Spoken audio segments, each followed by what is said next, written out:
Nós vamos falar dos hidrocarbonetos, tá? Eu sou a professora Ângela Ferreira, eu peço que você curta o vídeo e continue me assistindo para entender mais sobre esse assunto.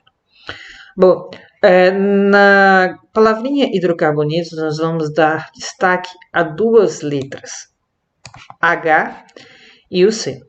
Por que nós vamos dar destaque a essas duas letras? Porque hidrocarbonetos, eles são apenas constituídos por hidrogênio e carbono, tá bem? Então, a gente vai falar agora de grupos apenas que tem hidrogênio e carbono, beleza? Então, bora entender o que seria isso. Bom, vamos falar de um geral dos hidrocarbonetos, dando enfoque àquilo que é importante. Os hidrocarbonetos, eles são moléculas que contêm, como eu já falei, carbono, tá? Que é representado pelo C.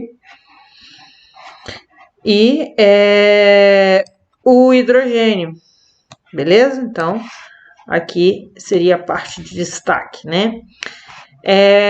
São constituídos de um esqueleto de carbono, no qual neles está ligado o hidrogênio. O que eu quero dizer com isso? Por exemplo, né?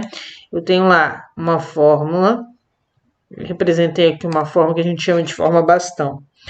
E aqui, nas extremidades, por exemplo, eu sei que eu tenho carbono. E aí, os carbonos, eles fazem 4 ligações, né? E nesses carbonos eu tenho hidrogênio. Por exemplo, aqui eu vou ter 3 hidrogênios ligados a ele. Vou fazer aqui, pronto, isso. Nesse aqui eu vou ter 2 hidrogênios e assim sucessivamente, tá?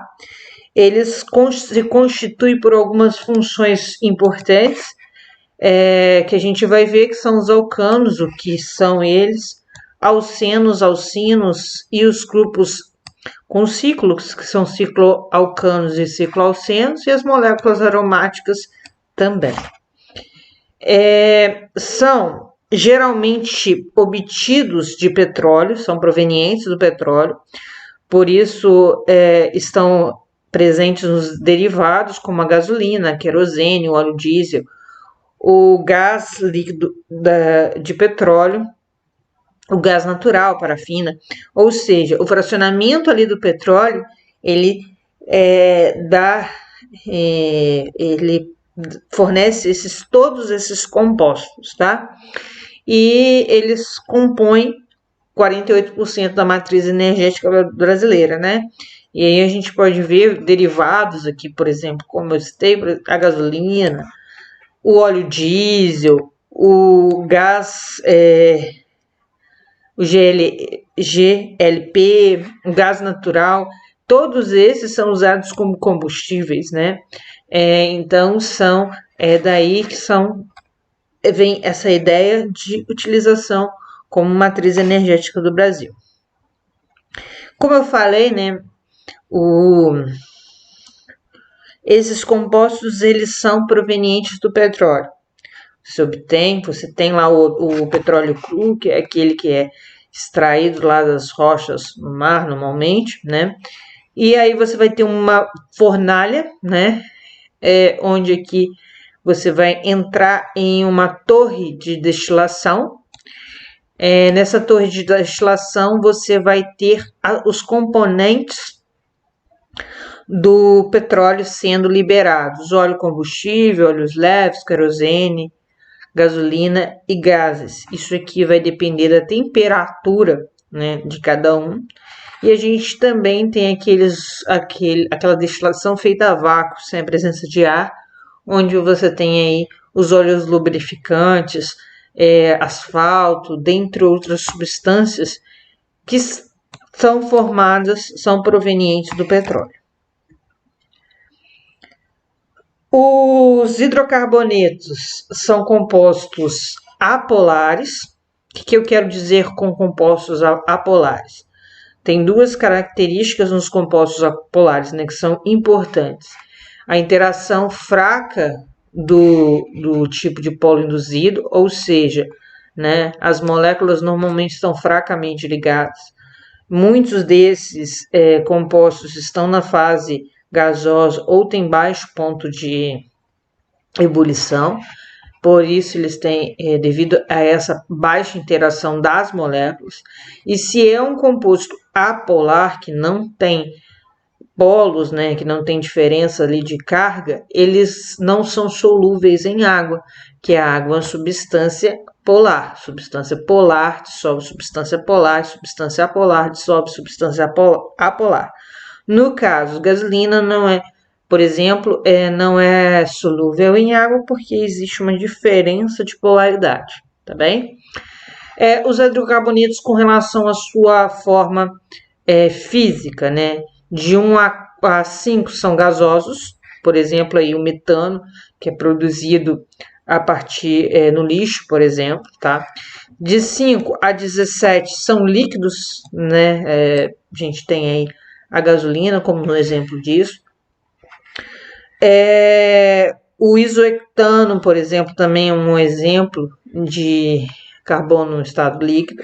E acima de 17 átomos são sólidos, como alguns componentes, por exemplo, a parafina é um exemplo disso, né? Parafina utilizada lá nas velas.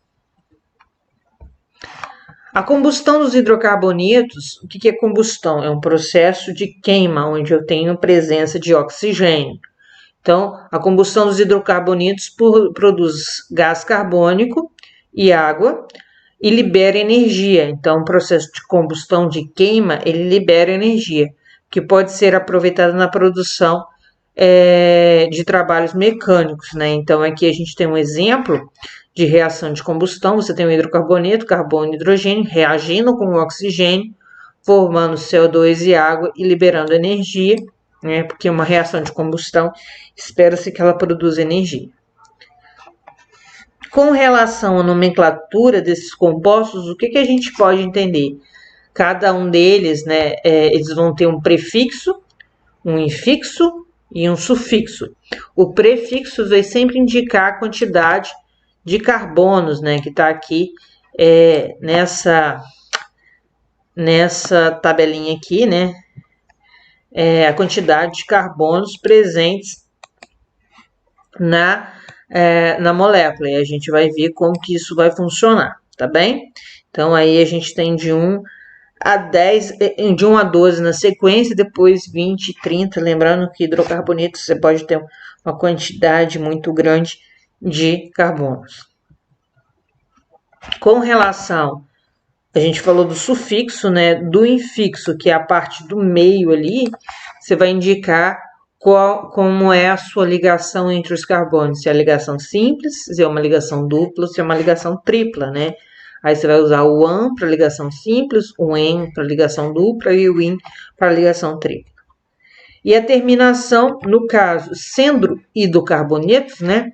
A gente vai utilizar o quê? A letrinha O, tá? Então, vai sempre terminar com O quando for hidrocarboneto. Eu espero que vocês tenham curtido essa aula introdutória sobre os hidrocarbonetos. Vamos falar um pouco mais na próxima aula sobre os hidrocarbonetos de cadeias abertas. E peço então que curta o vídeo, compartilha, deixe nos comentários as dúvidas, sugestões e continue assistindo essa série para que você